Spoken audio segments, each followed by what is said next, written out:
Welcome back, ladies and gentlemen. It's Monday. Monday market report time for the week ending July 9th, 2023. Hope everyone's doing well and that you guys are enjoying the hobby as much as I am. Today, we are going to take a look at our normal weekly soiree here. Graded post 1900 coins. Graded postmodern, this era has long been a fascination for a lot of folks because it's been one of the more easily accessible time periods if you were going to get into the hobby of U.S. coinage. I think we could all agree here that going out and trying to find coins to fill up the rest of your Lincoln Cent album, or if you're into graded, you're looking to put together maybe a date set of graded coins. We all love doing this sort of thing. And the easiest, most accessible time period to do that is from the year 1900 all the way up to the current date. So within the last 123 years, I can't even believe I'm saying that. It used to be I just say last 100 years. Oh boy, time is flying. And so are some of these selections here today. All the coins that we're going to take a look on the Monday market report coming off of great collections. They have been the most consistent, most awesome marketplace for these type of coins week in and week out. No other site compares, not even eBay. So that's where a lot of our sales data is going to be coming from. Hopefully you guys enjoy this video. It's been, I think like 6-7 years since I've done this particular episode every week. I have so many Monday market reports out there, by the way. It's crazy. But you guys love it. I love it as well. I love talking about these coins. My desire hasn't wavered one bit for numismatics. And this is going to give you guys a little bit of perspective. We're in the heat of summer right now. Is the market doing anything particular? Are we seeing shades of slowdown, or are we continuing to see coins coming out of the woodwork getting scooped up by collectors and registry set folks? I'd say the latter. The latter has been kind of the what's going on. So if we were hoping for a little bit of a summer slowdown, I'm surely not seeing it. All right. So and plus we've had some pretty high profile shows lately. The Long Beach sale just concluded. We have the Pittsburgh A&A Money Show coming up first week of August, in which I will be a part of. I will be there on one day. I might do 2 days. I don't know. We'll see. But it's going to be a lot of fun. Hopefully you guys can make it out to that one. It's one of the biggest shows of the year. All right. So I'm happy to go ahead and get started with this Monday market report. Thank you guys for tuning in. Again, all coins graded. First one out of the gate here, no doubt about it. Registry set all day long. Now we've seen the emergence of some of these ultra-modern coins post-millennium. All right, we saw a 2020 Lincoln Cent last week sell for over $4,000. We saw, I believe, a 2022 Lincoln Cent.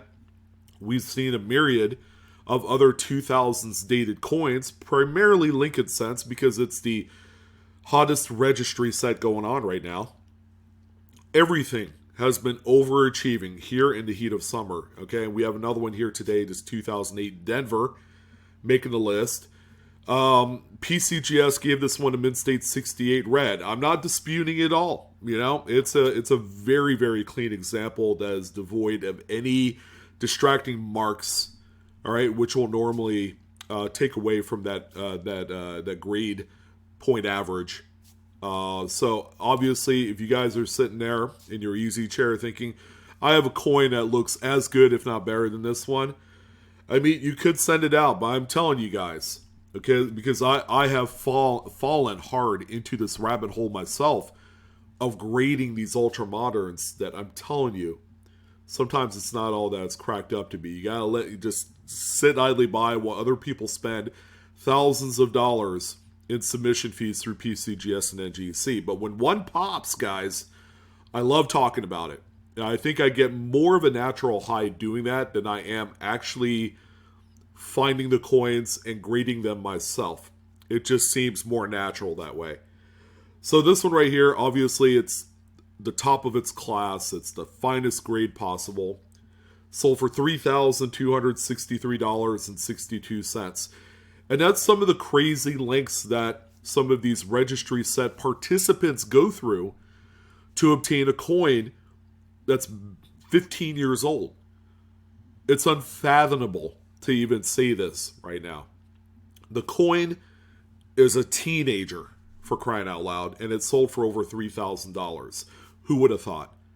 But this is something that's going to continue to forge forward, this train of desire and need for a registry set. Top Pop graded coin is going to continue plugging along the same way that the trains here in America and all across the globe continue to do their thing to get from point A to point B. So really cool coin. Is it for me personally? No, probably not. But, just recognize that, again, this is not financial, information I'm giving you here. It's for entertainment purposes. I'm not telling you to go out and grade these coins because it is very risky. Next one that we have here, we've actually seen a fair amount of 1979 S Lincoln Memorial cents that have graded out at the highest possible level. We're talking proof 70, baby. So there's a lot of these, all right? Dozens of them that have graded out proof 70 through PCGS. This is the Type 1 mint mark, which looks like a blob. The Type 2 mint mark is a nice clear S, which is the more considerably rarer mint mark style out of the two. But here we go again. Another one ended up selling here this week on GC to the tune of $1,963.12. There are other dates that are within proximity of this 1979 that sell for a lot more money. Surprisingly, some of those early 1980s Lincolns, if they hit a 70, they are worth a massive fortune. Way more than this 79 goes for.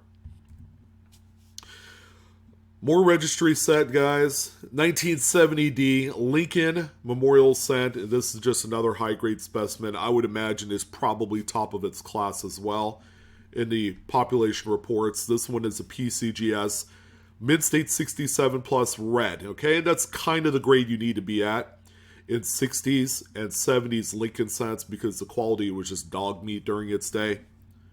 So you need that 67 plus, to really become a superhuman type of selling kind of experience going on here. Yeah, you need that grade. This one right here sold for $2,680.88. Again, the money's just flowing like wine to these people. And another massive one here. This is, always a big date, especially if you're able to find one with a plus designation. So consider this kind of a safety net grade. 1953 Lincoln Wheatie is a sweetie with a very high mintage. All right, very, very available. If you needed a mid-state one for your album, you'd be hard-pressed to spend 50 cents or $1 on this thing. But if you found one that's clean, that is tailored to the registry set crowd, then you might have something here. This one is a 67 red. By no means, I believe it's not the top grade for 53. It's one of the dates that you can achieve a little bit higher grade on it, and those coins typically sell for 5 figures. This one ended up selling for $2,531.25. Again, very slippery slope here, folks.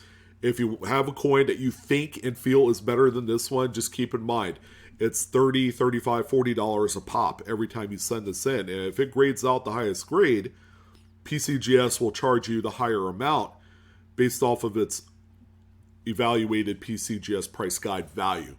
All right, so if you're lucky enough to get that 67 red or 67 plus red, they're going to upgrade the service level for you. That $30 submission fee might turn out to be $200. I don't know.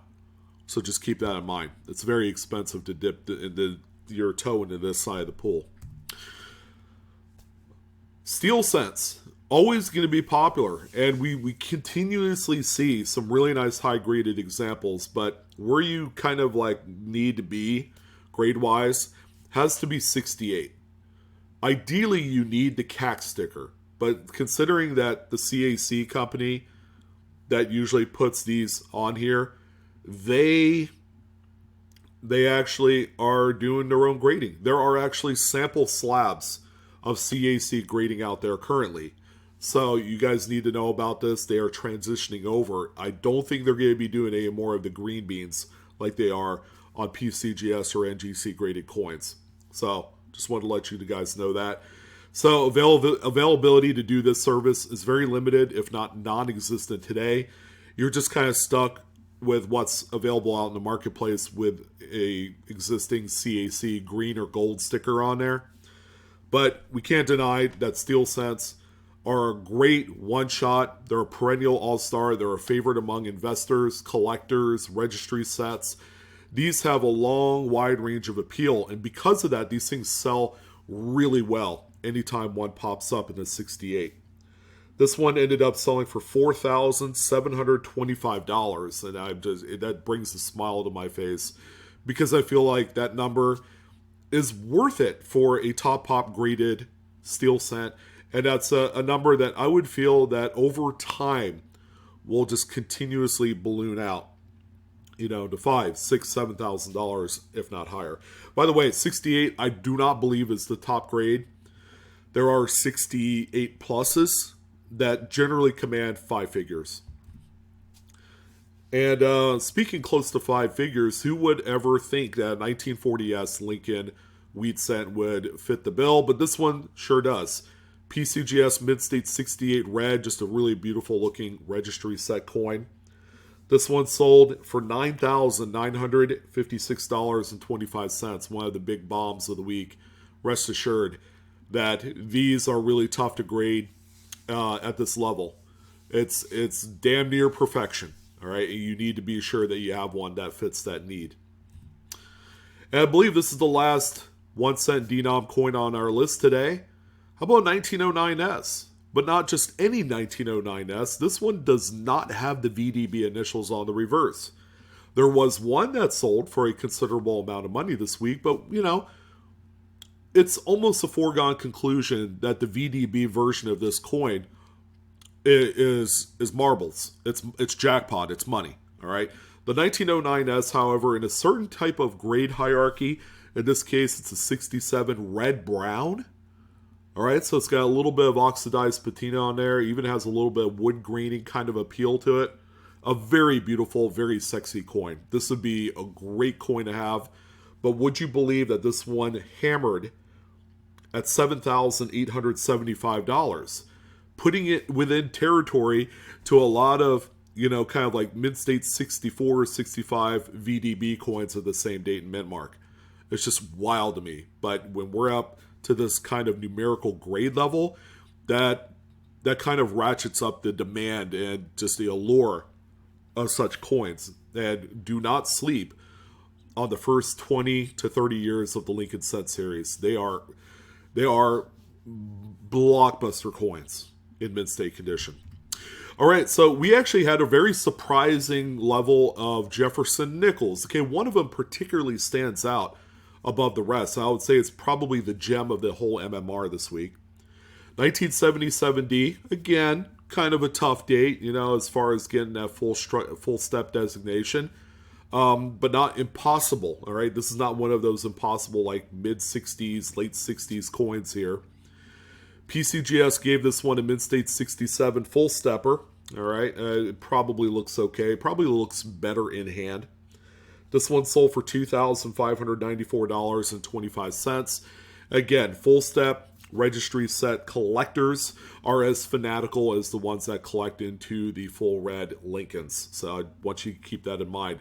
This is a very popular archetype of numismatics. One that a lot of people still don't understand, because how can a coin that's barely 50 years old sell for something like this? Again, there's a rhyme or reason to everything. 1956 Jefferson nickel. This one's a proof one. And if we're kind of like privy to this generation of proof coins, they're hit or miss. More miss than hit.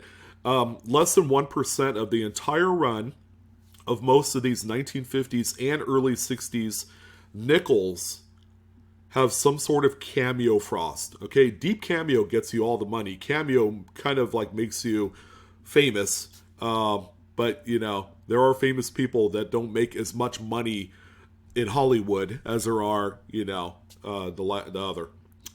So this one right here, designated with deep cameo, Proof 68 through PCGS. This one sold for $3,099.38. I want to add that this is a coin that you cherry pick out of a $40 proof set.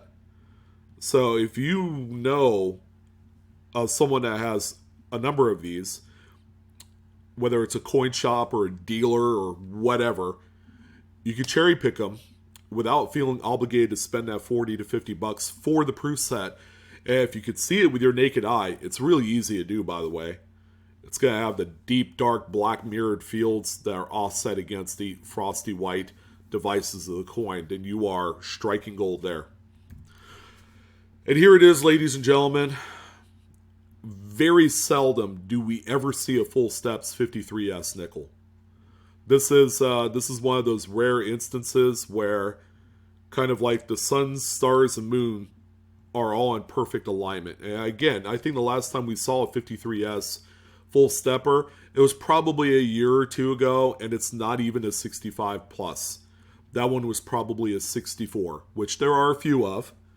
All right, so this one right here is an immediate need in a registry set nickel collection.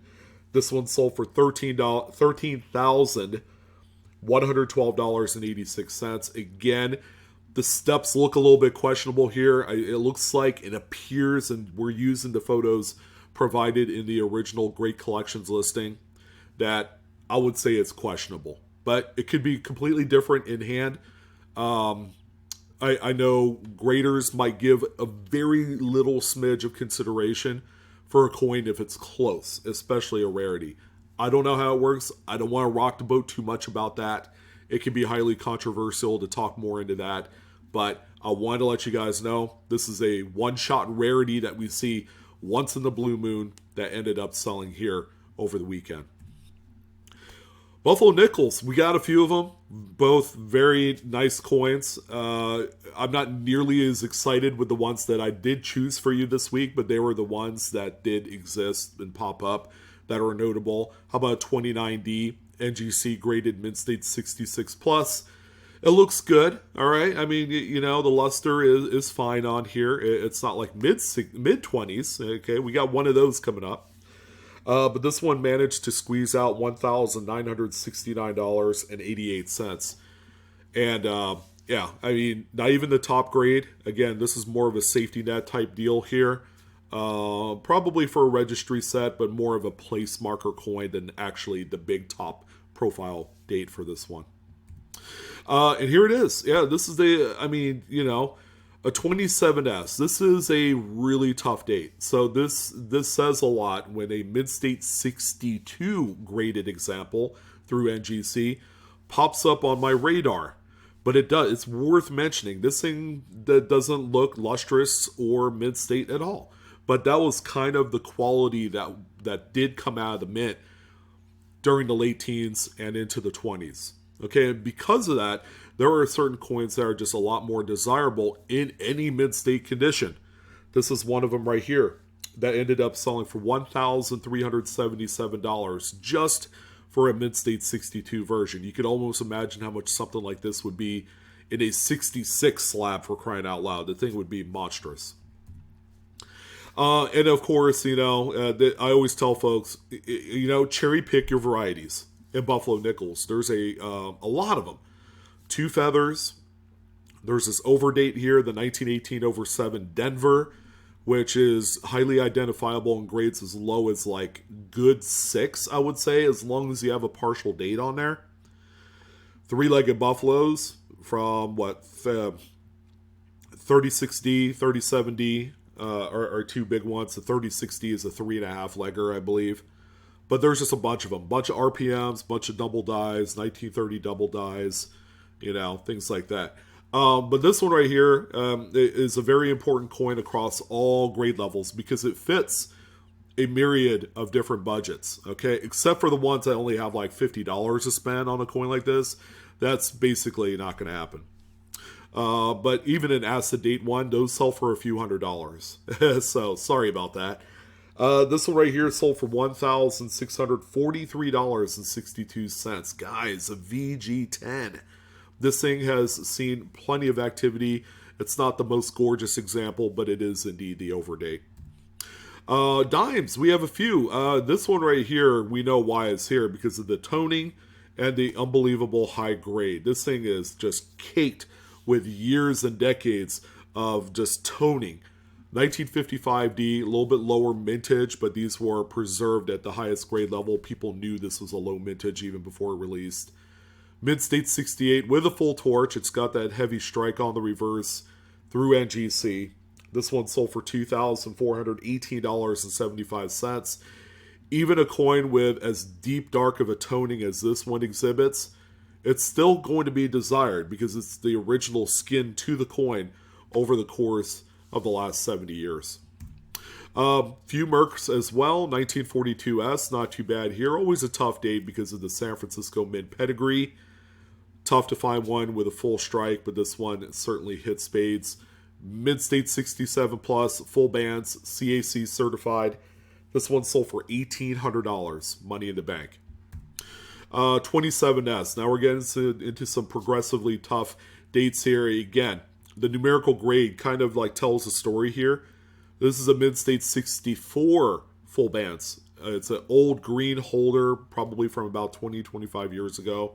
So it's an old grade. They didn't grade as conservatively as they did years later. They were a lot more strict back in the heyday.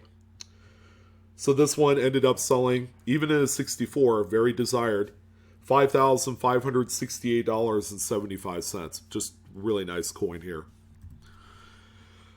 Okay, so what's the deal with these bicentennial quarters? Because we have seen, I would say, 3 or so listings over the last 60 days that sold for many multiple thousands of dollars. Okay, again, we're talking about registry sets here, folks, but these have seemed to perform a lot higher than all the other dates around it. Okay, and again, we're talking about popularity here, folks. Okay, this is the kind of like the